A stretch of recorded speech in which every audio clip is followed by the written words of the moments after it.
Good vach, Shua Tov, good evening. Tonight's class should be in a merit for a speedy recovery for Bluma Bas Devar Bela, Chaya Bracha Bas Devar Bela, and Devar Bela Bas Leti. So we are learning the Path of the Just, Mesillas Yesharim. We're on page 270 of the Art Scroll edition which we use, and we're learning about the trait of Precious. Precious means abstinence. So the title of this class is a Jew expected to totally reject the physical, or is a Jew expected to embrace the physical? And we're not going to cover the entire topic today, but we'll God willing, we'll get started. So up until now, in this book Mesillas Yesharim, which guides us about how to be a proper servant of Hashem, how to serve God to the utmost and live a fulfilled spiritual life, up until this chapter we learned how to be a tzaddik. A tzaddik is a person who fulfills all of the commandments of the Torah. He's a perfect Jew. Everything he does is perfect. He keeps all of the positive commandments, and he doesn't violate any of the negative commandments. But yet, we still have half a book left. So where is there to go? If you're perfect and you're observing all the commandments, how much more could you grow already? So the Ramchal told us that even if someone's already perfect and keeps all of the mitzvos and is a tzaddik, a righteous person, there's still room to grow. He can still be a chassid. A chassid doesn't mean like the chassidim nowadays, that live in New York and Brooklyn and Israel, wherever, but in other places. But a chassid means somebody who is pious, meaning they go beyond the call of duty to serve Hashem. You can be a righteous person, but there's still room to grow. There's room for every human being to grow closer to Hashem, even if he's already keeping the entire Torah. So all of us, no matter if we keep the whole Torah, if we don't keep the whole Torah, there's always room for all of us to grow closer to Hashem. So the first step in becoming a chassid, a pious person, is precious. Oh, and just another intro, that don't think that if you're not a tzaddik that you can't already learn and work on this chapter, because there are certain areas where we can apply different concepts that we're learning. So maybe we don't keep the entire Torah. We're trying our best, but we don't keep the entire Torah in every area. But in some areas where we're good, we can take examples of what we're learning now, of the path to Chassidus, of how to be a pious person, and apply that to our lives. And precious means, that's the first step to Chassidus, of being pious. Precious, or abstinence, means that even things which are allowed, which we are permitted to engage in, we withhold, and we don't engage in them. So, for example, the Torah forbids us from eating pork. So that's it's already prohibited from the Torah. Now, maybe we might, for some reason, take upon ourselves not to do certain activities which are allowed. We'll discuss what those are. Maybe eating a certain food because it reminds us of bacon and it'll cause us to eat bacon. We'll discuss later exactly what some examples of that.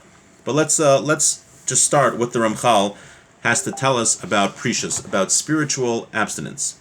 Vim Taimar, if you'll ask, Minayin lanu lios mosifin v'hochim bi'isurim v'harei chachmeinu zichronim levracha amru. So this entire concept of prohibiting something upon ourselves which is already permitted, why should we do that?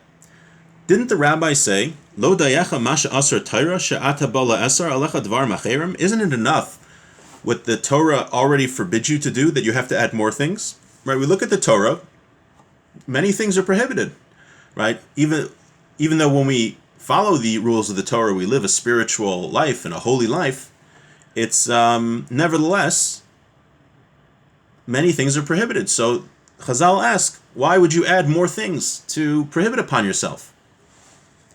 Whatever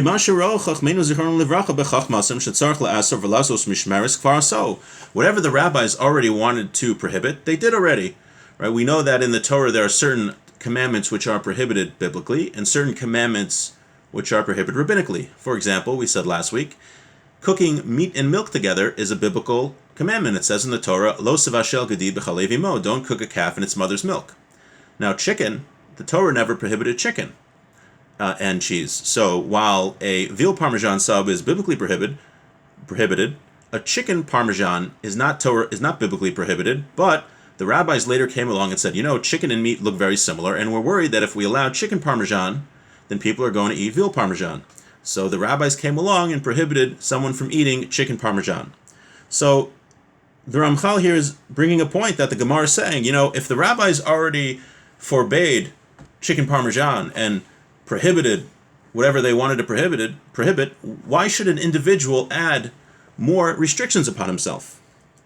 And if the rabbis didn't prohibit something, why should one prohibit it upon himself? Why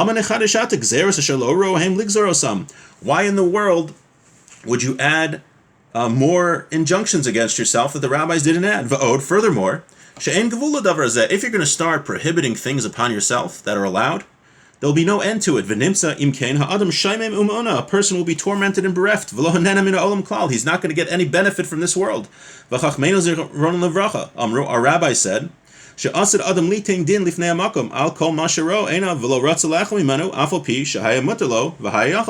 a person is going to give judgment on anything that he had a potential, on certain things that he had a potential to enjoy that were allowed to him, and he didn't do it. They bring a pasuk, a verse. Anything that I saw, anything my eyes saw, I did not deny them. So the Ramchal here is bringing many sources which seem to imply that anything that the Torah doesn't prohibit, one should not prohibit upon himself, or anything that the rabbis did not prohibit, one should not prohibit upon himself. Now the idea is Judaism is a very sober religion, as someone once said. I forgot who said that. There are certain religions where the ideal is to totally cut oneself off from this world. They would go to the desert and they would just meditate, and they would starve themselves and they would hit themselves with painful things, and just they view everything in this world as evil. Anything physical in this world they view as evil. Even getting married is looked upon as a negative thing in certain religions. Now, Judaism doesn't believe that. Judaism believes that there is a physical world, and we're not supposed to just indulge in the physical world and, eat everything we want and do everything we want. But Judaism teaches that we're supposed to use the physical world to serve Hashem. We take the physical and we infuse it with holiness. So we see here, the Ramchal is asking from many sources that if the Torah didn't prohibit something, why would you prohibit it upon yourself? That's not the ideal of Judaism. So we're going to answer this, right? Because the title of this chapter is Prishus, is abstinence. So there is some idea that we are supposed to, on some level, refrain from certain things which are allowed. And the Ramchal is going to start to explain. Hatshuvihi, the answer is, Ki aprishus vaday tzarach umuchrach, v'hizhiru alav chachmeinu zichron livracha. There is such a thing called prishus, of abstinence, and our rabbis commanded us to do it.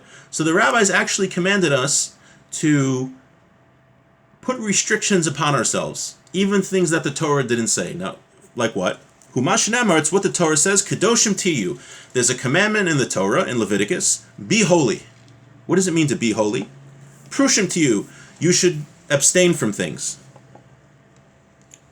So, I'll mention the famous Ramban on this, Kedoshim Tiyu. The Ramban writes that a person could technically follow the entire Torah, and he could still live his life in a disgusting manner. For example, a person could eat the entire day, just spend his whole day stuffing his face, going to all-you-can-eat buffets, and everything he ate was kosher. He didn't violate any of the prohibitions in the Torah. He just spent the entire day stuffing his face. And he could spend his whole day having relations with women he's allowed to have relations with. So his whole day is engaged in eating, in sexual activity, and other physical pleasures, and technically, he didn't violate anything that the Torah said. He didn't violate any of the commandments. So the Torah comes to teach us, Kedoshim Tiyu, you should be holy. Even though, don't spend your entire... A Jew has to be holy. We're not supposed to just live by the letter of the law, but even things which are allowed for us, meaning even though it's technically permitted to eat and stuff yourself all day, that's not how a holy person acts. So one should even refrain from those activities which are permitted to him so that he be a holy person. We mentioned examples last week. So an example of where precious might be a good thing is to, let's use that example. Not stuffing one's face the entire day, right? Not just eating whatever he sees in sight. A person says, I'm just going to eat what I need. I'm not going to starve myself, but I'm not going to indulge in every piece of chocolate that I see. One, because that makes a person a physical person, that he goes after physical pleasures. A person should be, his ideas and his goals should be for the spiritual, right? Or we mentioned a case last week of a guy who, he always drives by McDonald's and he always has a desire to go into McDonald's. So he prohibits on himself that he's not going to drive down that specific street because he's too afraid that his drives will overpower him and the temptation he won't be able to resist and he'll eat a McDonald's. So he makes a rule that he himself is not going to drive down that road so he won't be tempted by McDonald's. That's an example where precious, where abstinence is a good thing. He prohibited something upon himself that helps him serve Hashem in a better way. Or the other example we said, he doesn't spend his whole day eating. He limits himself, says, you know what, I'm only going to eat a certain amount, breakfast, lunch, and dinner, and I'm not going to stuff myself all day because I don't want to, even though the Torah allows me to eat as much as I want the entire day, it's not a good thing. I should try to be a holy person, and I shouldn't be stuffing my face with physical foods all day. So that's a good thing. And when a person does eat, if he thinks, we've mentioned this in our Derech Hashem class, if a person eats and he thinks, the reason I'm eating now is so that I can better serve Hashem, then he actually transformed his physical act of eating into a mitzvah. Because he's thinking, I'm eating so I can have strength to learn Torah better, or to work so I can support my family, which is what he's supposed to do. So he can transform those physical acts that he does into mitzvahs, but he doesn't overindulge in those physical acts. Od Amru, it also says, Kol hayoshev b'tainas nikra kadosh, kal v'chaimer min nazir. We learned a nazir, even right from the Torah itself, a nazir was a person who didn't eat meat, drink wine. He accepted certain restrictions upon himself. And from there we learn that a person, or he doesn't cut his hair also, and he doesn't, I said he doesn't drink meat. I meant he just doesn't drink wine. He can eat meat. So from the Nazir who takes these precautions upon himself, these extra stringencies upon himself, we learn that someone who fasts is holy. If a person fasting is a way to get close to Hashem, but of course it should only be done. Most people nowadays, fasting isn't going to help them get close to Hashem. Again, just speaking in general terms, because when you fast, it's hard to learn Torah properly. It's hard to focus on davening. But back in the day, people would fast, and I'm sure they didn't eat much anyway. Back in Europe, and the fasting, by afflicting their bodies a little bit, that helped them, focus on the spiritual and get close to Hashem. But I think us, on the other hand, is usually not so helpful to fast, because some people, when they get hungry, get angry, and that's not kind of be counterproductive. Okay, so we'll stop here for this week. But again, the idea is that there are certain types of precious, of absence, which are good, and certain types of bad. The good kind is that helps us achieve our spiritual goals, be close to Hashem, avoid those physical things which might be temptations to do actual prohibitions. And we'll learn later what are the bad examples of precious. What are the examples where a person totally abstains from the physical that is a negative thing? Because Judaism does not believe. We are not a religion that believes that all the physical is just absolute evil and we have to distance ourselves as far as we can, but rather we should take the physical and sanctify it to make it holy and spiritual. And with that, we should have a beautiful spiritual week.